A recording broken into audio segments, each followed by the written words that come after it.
Our next contestant is the homie Josh Stepp. Come on up, make it hot for him one time. I future apologize if you brought kids to this. It's a shooting range out here. Here you go, bub. Okay, sweet. Yo, where are my weed smokers at? Hey, Trek Brewing, I don't know if you could tell, but I didn't used to always be the bright, intelligent stoner that I am today. Used to be a pretty dumb pothead. First time I smoked weed, I had no idea that the bowl I was smoking out of has like a hole on the side of it. Apparently, you're supposed to cover that before you inhale smoke. If you don't, you are literally just breathing normal. Yeah, I thought I was a superhero. I thought my power was being immune to getting high. But boy, was I wrong. Smoking weed can be disappointing sometimes. For instance, when you're smoking weed with your girlfriend, it's her night to choose the movie to watch. But now she is blazed out of her mind, and all she wants to do is watch Bob Ross paint. It's like, damn it. The term is Netflix and chill, not chill with Bob Ross. That is not how this goes. No, my girlfriend's awesome. We currently have a tiny zoo going on in our apartment. 3 dogs living with us at the moment. So I like to tell people that I'm a dog dad.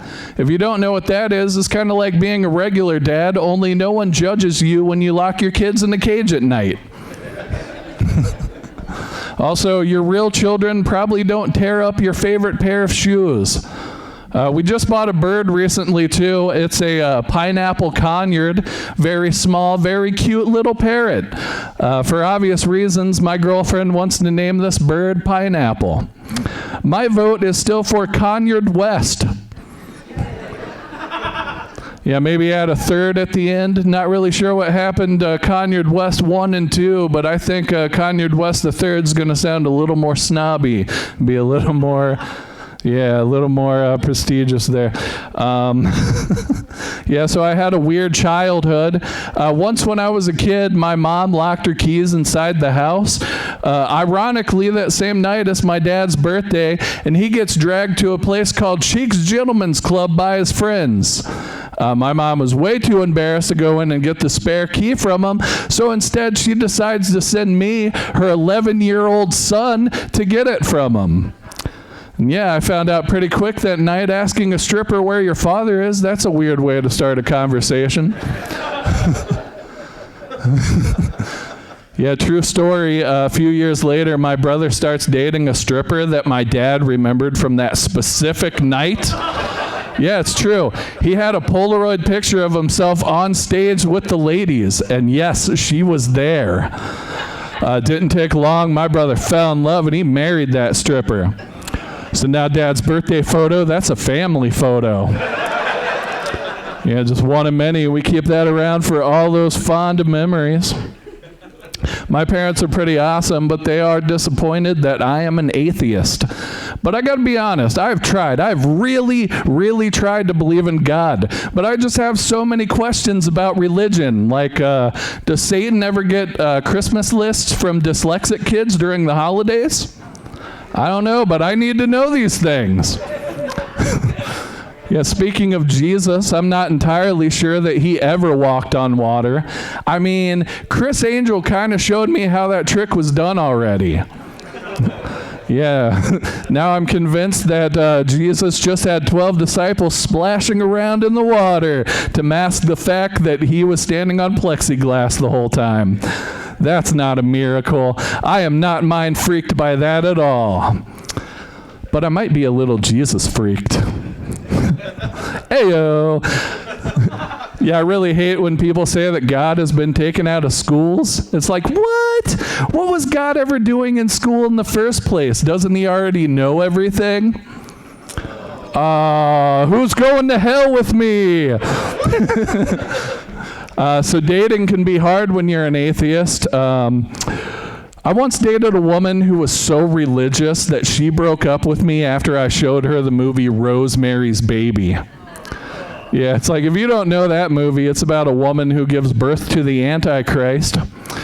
So yeah, I guess in hindsight, that probably was the worst way to tell her I wasn't ready for kids. I should have showed her Juno.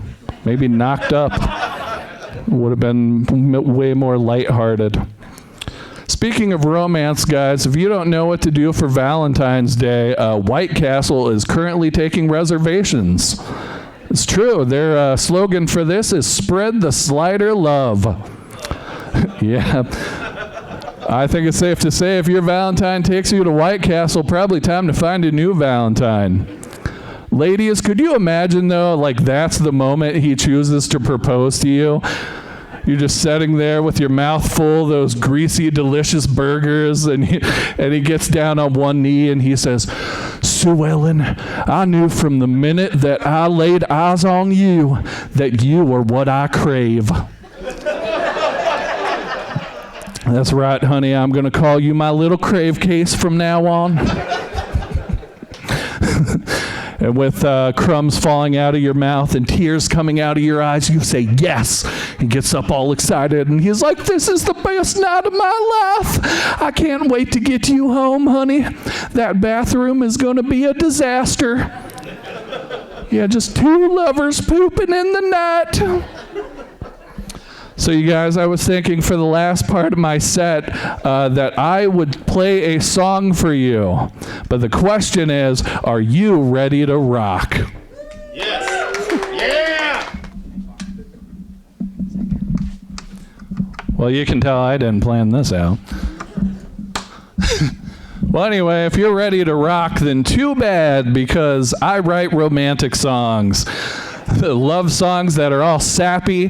Basically, I just want to get everyone in the mood to go home tonight and gyrate your naughty bits together. So I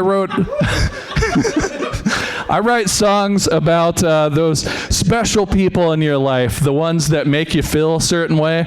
And sometimes it's hard to talk about that because love's just weird like that. But that is why I wrote this song. It's called "Does Somebody Need a Tissue?" Yes, that person is me.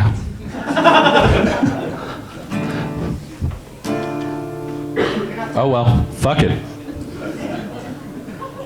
gotta give me a signal. Do you have a tuner? No.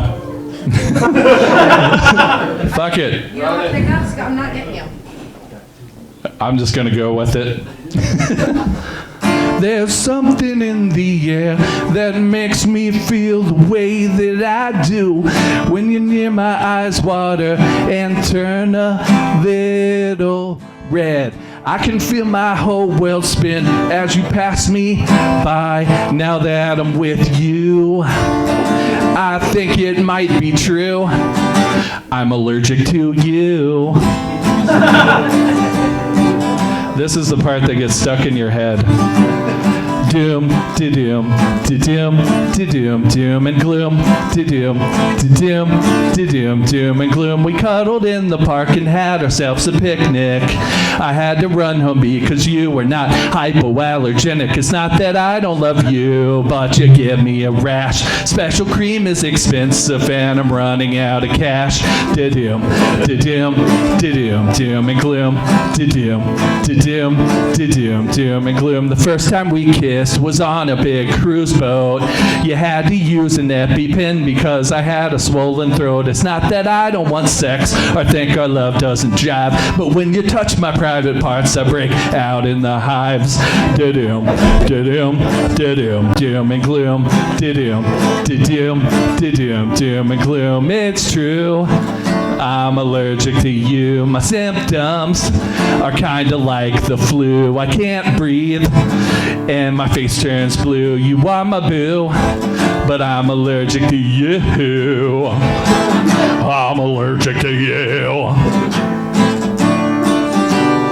doom, da-doom, da-doom, da-doom, doom and gloom, da-doom, da-doom, da-doom, doom and gloom. Well, I think it's sweet that you still love me, even though my face looks like I've been stung by bees. Sometimes you tell me I'm hot and you think I'm smoking, but when I look in the mirror, all I see is Macaulay Culkin in the scene from My Girl with all of those bees. They don't have any knees, in case you were wondering. It's true, I'm allergic to you. My symptoms are kinda like the flu. I can't breathe and my face turns blue. You are my boo, but I'm allergic to you. One time like Elvis, I'm allergic to you. I'm allergic to you. I'm allergic to you. Thank you so much.